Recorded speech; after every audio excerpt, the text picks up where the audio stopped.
Agritipeds, time check tayo ay 5:30. Ika 4 loads na natin. May natitira pa tayong tatlong loads. Saka yung nakahiwalay. Ipakita ko mamaya sa inyo doon yung video natin. Okay. Ngayon ay katapusan ng September, full moon. Nung nakarang araw ba, nung 29, full moon na.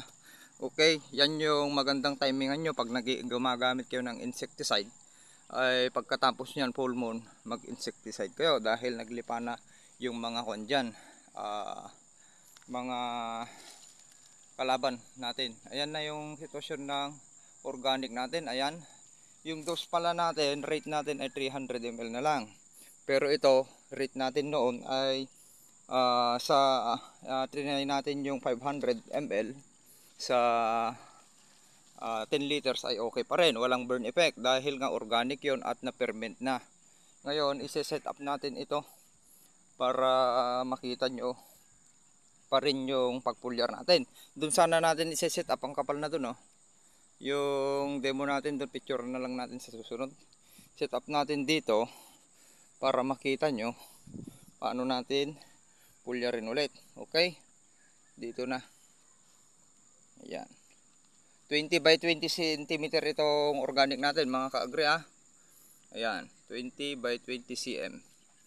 Ayan, na may tundos na 1, 2, 3 puno bawat tundos.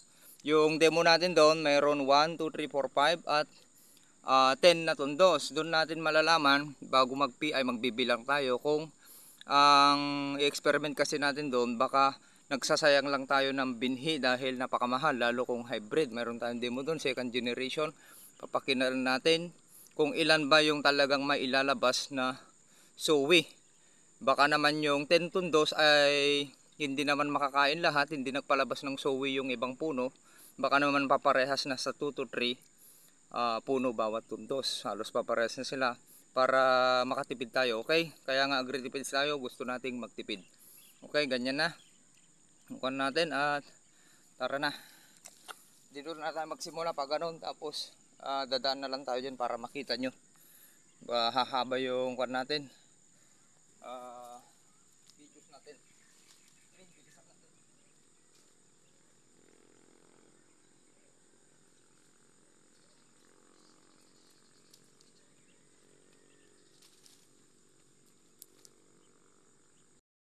Organic natin, pure organic natin na demo natin para makita nyo. Baka naman pwede na nating hindi gamitan ng abono ay ang laking tipid dahil napakamahal ng inorganic fertilizer. Baka naman pwede na natin, wala pa tayong linagay na manure dyan, lalo na pag naglagay tayo ng manure. Okay, mas makatitipid na naman tayo at mas siguradong gaganda. Okay, yung ginawa lang natin dito ay pulyar, probiotic, soil conditioner na may fish amino acid na may nanotechnology yung linagay ko. Tara. Okay, tara. Tingnan nyo, mapapansin nyo yung ini-spray ko ay kulay itim, hindi kulay brown.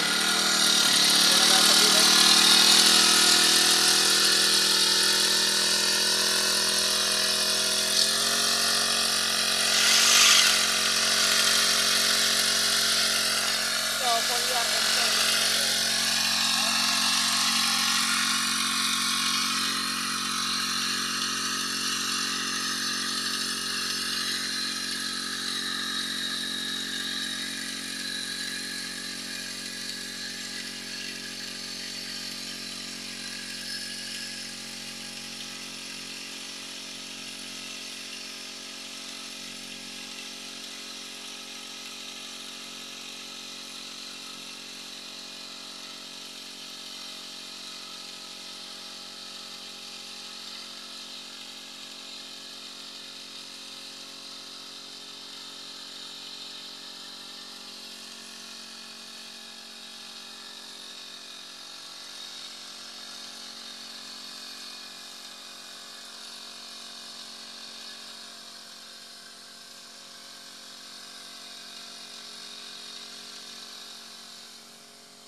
gamit pala nating stick ay 4.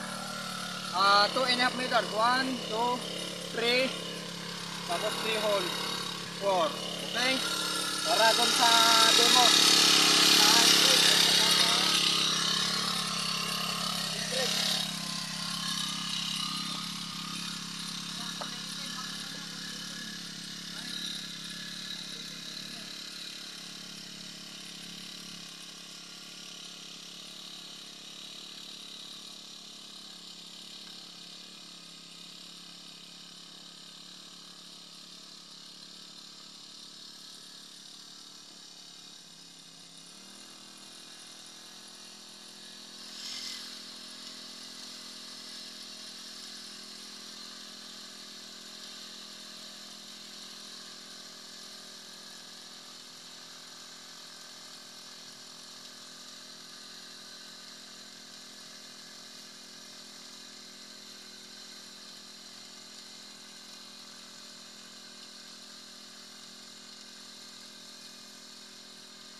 Gagamit kayo ng power sprayer, mas makatipid kayo dahil itong sample itong 14,000 square meter na sinasaka natin ay 7 loads lang. Unlike pag hindi power sprayer gamit nyo, yung the battery sprayer or yung manual ay kailangan nyo ng 14 loads. Ganun mga ka-agree. Kaya mas matipid. Ubus na yung 1.5 liters ninyo sa power sprayer, kalahati lang. Okay? Tituloy natin mamaya. Hahaba yung videos natin. Mamaya doon tayo sa nakahiwalay para makita nyo yung sinabog doon na makapal. Okay? Maraming salamat. Dito tayo ngayon sa nakahiwalay ito. Papakita ko sa inyo kung gaano kakapal ito. Kung makapal yung sabog tanim natin, mabilis manilaw. Kaya ang gagawin natin yan, suportahan natin ng foliar spraying. At dito naman natin binabagsak yung mga sobrang tubig, kaya tatangkad pa rin to. Ito yung mga kwan ngayon na black bag. Ayan, ang dami dyan sa tulay. Ayan, mayroon na rin dito pero bata pa naman yan. Kaya natin kwan yan, remedyohan, lubugin. Okay, i-set up natin dito para makita nyo yung gagawin natin. Ayan, tignan nyo, makikita nyo yung kanal, dadaan tayo dyan. Ang kapal dito, yung pagkasabog, dito tayo kumuha ng pinanghulip. Pero may remedyo tayo dyan, ayan.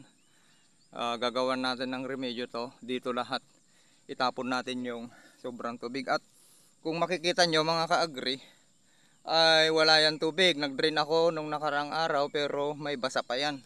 Para talagang tamaan yung soil natin. May masisip-sip pa naman na tubig, malambot.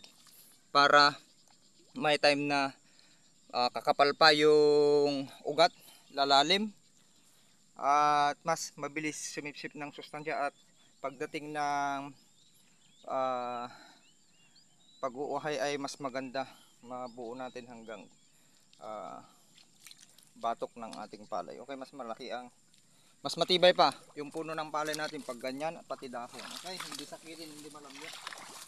Gagawa tayo ng paraan sa agritipid, gumagawa ng paraan para makatipid tayo. Gagamit lang tayo, palusot naman to, konting abono lang. I-try natin. Tapos kalabanin lahat natin yung expected yan, yung sama ng panahon. Pagdaanan natin lahat. Okay, sharing is caring.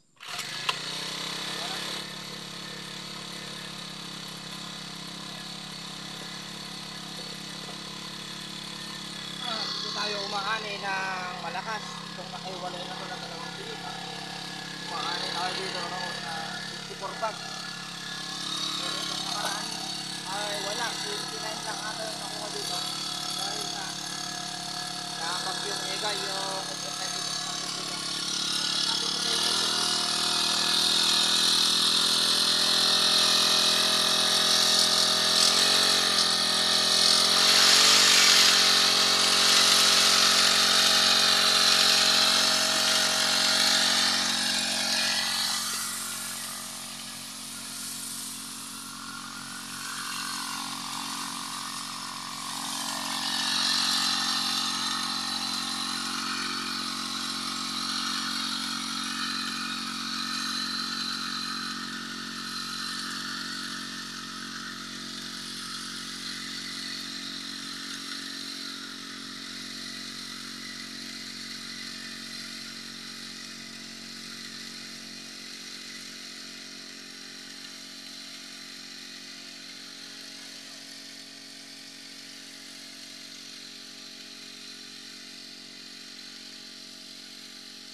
Okay, cut na natin, mahaba na yung videos.